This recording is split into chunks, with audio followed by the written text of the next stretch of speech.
Hello, hello. Welcome back to the Cosmic Blessings podcast. In today's episode, I want to talk about how a $10,000 emergency surgery for my dog Jake actually led to an unexpected moment of clarity, healing, and a creative breakthrough for me. So, this story actually starts about 2 weeks ago when my family went to the beach. So, we were also there with my brother in law, my niece. And so it was like being in a new place, traveling on the road, and then having extra people there. And actually, on the July 4th, we were there during July 4th. During that day, my brother actually came in with his wife and my nieces. So he was experiencing a lot of new things as well as the drive. And so it was hard to kind of tell like what was quote unquote normal for him because, of course, he's not at home. So he's acting a little bit differently. And so I also want to preface that I was not in the best place on this trip. Not gonna lie, I would say like probably for the last 6 weeks or so, I have not been feeling the most grounded. I've had moments where I'm like, yeah, okay, cool, but I I don't know if it's because like Uranus and Gemini kind of like fried my nervous system or what, but yeah, this trip kind of brought up a lot of anxiety and stress in me and so like I kind of had that going on already, so I was like, trying to not like play it off like everything was okay, but like I just was trying to hold it together the best that I could. And so my when I'm looking at my dog, he's acting a little bit weird. I'm like, well, I'm feeling a little bit weird too. So this is fine. We're trying to get through this together, right? But so there were moments where he was like he wouldn't eat and he would just be running around and he wouldn't settle down and we're like, dude, you need to chill the freak out, man.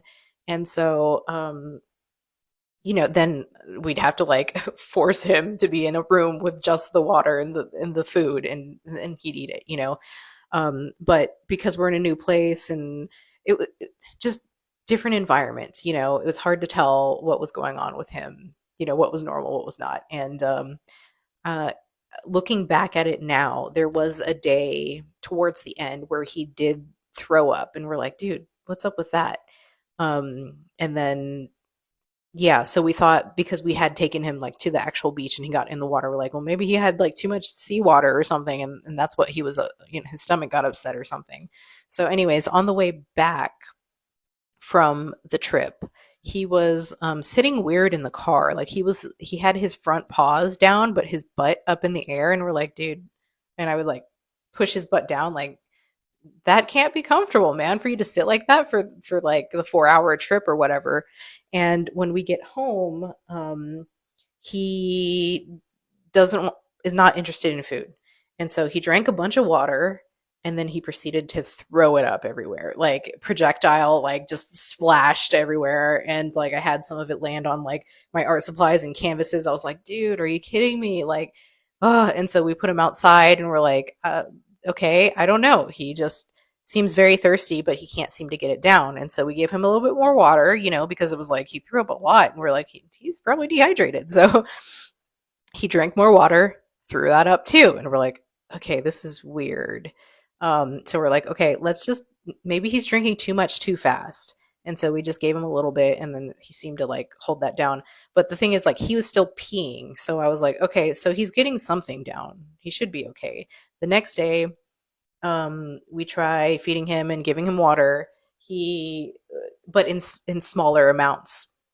So he doesn't seem interested in the food. So we boil him some chicken, and I'm able to feed him like a couple of little bites, and he's drinking just a little bit of water. And a couple of hours goes by, and we're like, okay, he seems to be okay. He's holding it down. And then we give him a little bit more water and a little bit more food, and then he throws it up. And we're like, okay, that's not right. Like, okay, do we need to give him something? Like, is his stomach upset from the ride still? Like, what's going on? And towards the end of that night, he continued to throw everything up and was not interested in food. And that's when he started like showing his energy was he was lethargic, which was like that was like the thing that was like, okay, that's not right, because earlier that day he was still like trying to go after the cat and everything. So we're like, okay, yeah, he's fine, but we could tell that he was feeling dehydrated. He was looking super skinny, and yeah, his energy had definitely tanked. And so this is where, again, like let me say, I'm trying to like be be patient with myself and give myself more credit. I was not, again, in the best space, and this whole thing had brought up a lot for me. Um, the year before, I had a kitty cat that I had to put down, and his name was Loki, and he was like my buddy. And I had a lot of like guilt and shame when it came to doing that. And not gonna lie, I had like moments where I'm like, did I even make the right decision? And I didn't realize I was still holding on to so much guilt about that. And so when my husband says like we need to take him, I'm like, no. I mean, yes, take him, but I can't do it. I can't be the one to take him because it just like brought me right back. My nervous system was like taking me right back to where I was when I had to bring Loki to the vet, and there was a part of me that was like, I'm not ready to say goodbye to another pet, and I don't want to deal with that right now. And so I just explained to my husband that I'm just not ready to do that right now. And he said, okay, that he would just take Jake. And so I'm, first of all, very grateful that he did that. Um, and yeah, like I said, there's a lot that was coming up for me. I just that's a whole nother podcast episode. Anyways, so my husband takes him to the vet, and they're like, okay, well, maybe he's constipated. And so like my husband called me and was like, yeah, maybe it was just a laxative they need to give him, but they're going to take him back and like x-ray him or whatever right now and see what's going on. And I'm like, okay, please give me, an update later on. And so I don't want to say like I'm freaking out, but I kind of am. Like, yeah. So he calls me back maybe an hour later and lets me know, like, okay, so they found an obstruction. And basically, that means like he ate something he wasn't supposed to, and it's stuck, in his digestive tract somewhere. And so he needs to have surgery to have it removed.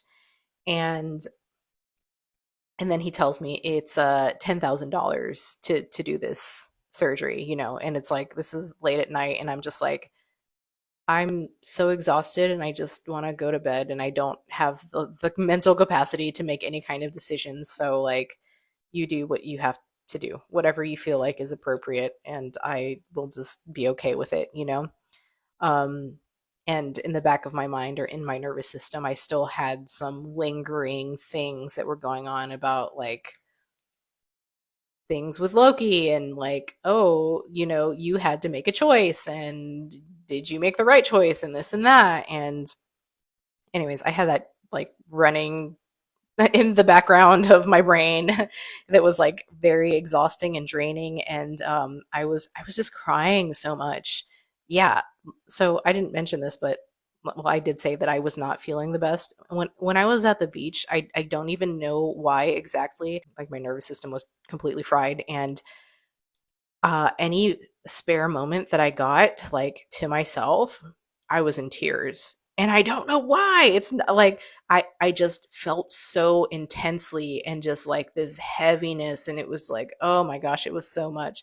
Oh my gosh. Yeah, I just completely forgot that there was a ton of flooding that happened while we were there at the beach that was happening around the area that we lived, and like that brought up a lot of stuff for me too. And I'm from Houston, and like we get hurricanes there all the time. It was like giving me that kind of like anxious, like grief, worry, whatever. And then for this stuff to happen with Jake, and then like it's bringing up like a lot of things to the surface that, that had been sitting there back behind everything. Yeah. So my husband comes home and says, we will figure out a way to make this happen. We're not going to let Jake, go. We're gonna do what we can, to make sure that he has the surgery and that he lives a happy life with us because that's what we committed to. And that was just a huge sigh of relief for me. The next morning when I woke up, I was like, well, actually, I was woken up around 2 in the morning. The emergency vet had called me to let me know that the surgery went great. And I was just like, holy cow, thank you so much. Also, what? It's 2 in the morning. Is this a dream? But I am just so grateful for the professionals that work there and just how wonderful and caring and kind that they were, about everything. Even when I had like met with them the year before when I'd taken Loki in, like I just was just so grateful for them.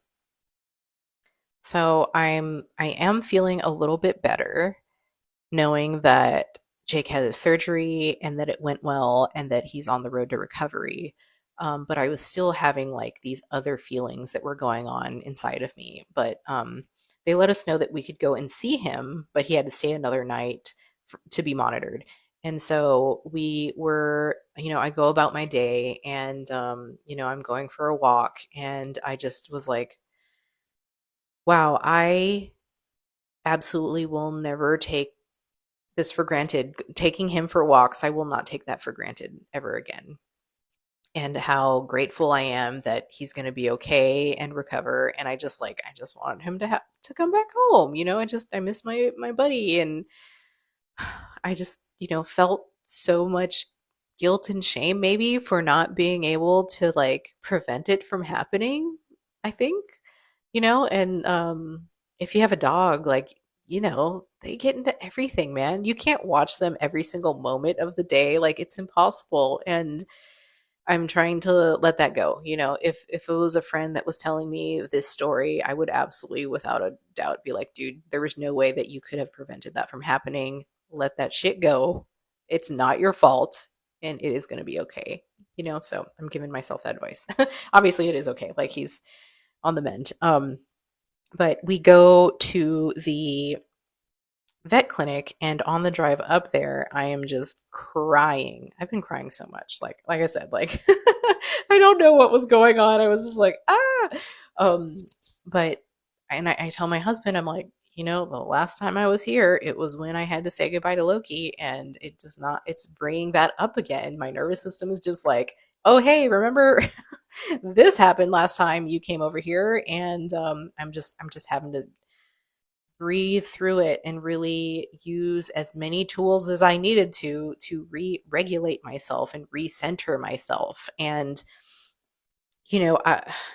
as I had mentioned, like the last 6 weeks or so, I had just been feeling a bit frazzled and I couldn't figure out why or what was going on. And I was like, okay, I just have to give myself, you know, I had a voice inside of my head that was like, whatever it takes. You have so many tools, and you have full permission to use as many tools as you need to regulate yourself so that you can show up. And so, like, I just felt like I was grasping at everything, trying to do everything I could, yoga, meditation, journaling, breath work, tapping, just everything, and working out, whatever I could, I could do. I felt like I was doing everything, and there was something that I had to work through. Stuff had to work through me, and so when these feelings came up as we're at the vet clinic, I'm crying. I told my husband about it, and I felt like my stepson is just like, dude, are you okay? I'm like, yeah, it's fine. Jake's okay too. I just have a lot of feelings. And so like we hugged each other and we went into the clinic, and then we got to see Jake, and I just was so grateful because I had a moment where I was like, we have the opportunity. We got to choose. We got to choose to give him care. Like there are plenty of other places in the world where they don't have access to facilities like this, And I'm like, I don't care anymore. Like I used to have such a huge money block where I would make decisions like, oh, I can't afford that, so that's my decision. And this was like no, we're choosing to save my dog, and I don't care how much it freaking costs, you know? And so, after seeing him, and like when we saw him, like he was wagging his tail, he was so happy to see us. Like he was like, he looked so much better than he had did when we brought him in. And so like after that, I just had like this huge sigh of relief, like this is different, you know? And I'm like telling my nervous system and my body, like, it's okay. He made it, you know, and he's on the way to recovery. And just because you had to make that decision and had to say bye to Loki last time does not mean that that is what is happening right now, and you can let it go. And so it kind of took this moment for me to be able to let go of what happened with Loki, you know? And so afterwards, I was so emotional, and I'm like, I'm so glad he's okay. And I was like, can we please go get some ice cream? So we stopped by and we got ice cream together as a family, as like a little like celebration, like Jake's okay and thank goodness. And yeah, we went back home, and I just again felt like I could finally breathe this huge sigh of relief. And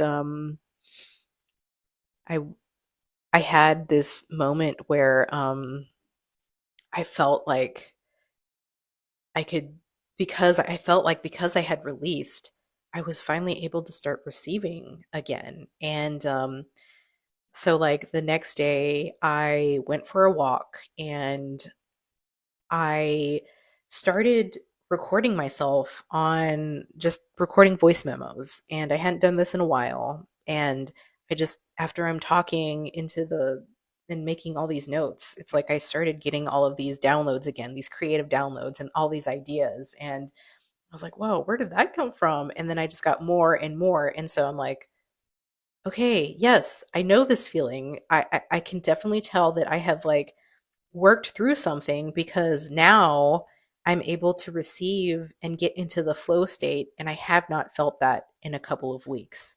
And it's kind of crazy that it took like this process, but I'm just glad to be on the other side of it, you know? And I have to give a huge credit to Jess.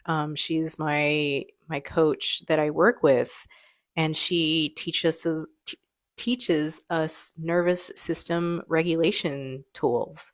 And everything that I learned from her absolutely helped me pull through this, because like I said, you know, I have so many tools in the toolbox, and I had to give myself full permission to use as many of those tools that I needed to build myself back together. And, you know, it was like, yeah, I didn't get it immediately, but I just kept believing, like, I know this isn't forever. You know, the intense feelings that I had, I knew that there was going to be the other side of it. And I just had to keep, you know, taking little steps forward and believing that everything was going to work out, because it always does. Everything always works out in my favor, and the universe always has my back. And like, I truly believe that. And another thing is like, I could tell I made that shift with the money as well. It was, I don't care how much it costs.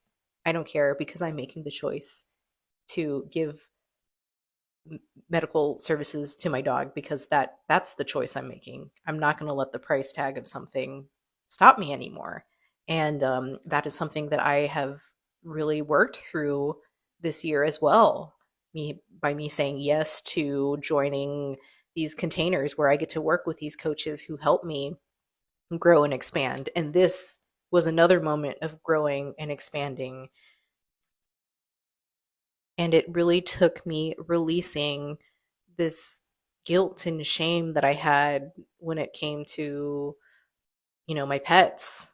There was something there that I didn't realize was even an issue. And um, it took that for me to be able to make enough space to now invite in more of these ideas, creatively, all of the ideas that flow to me, that let me know that like the universe is working in my favor, and that I'm co-creating this reality with God, universe, source, whatever you believe in. So, yeah, I just wanted to share that story. I am so grateful that my doggy is back home. It's been, let's say, it's been 4 days now, and I'm happy to say that he is doing so much better. He's back to normal energy wise. He's still in his little cone because he has stitches and he can't mess with those. But wow, is he whacking everything with that cone?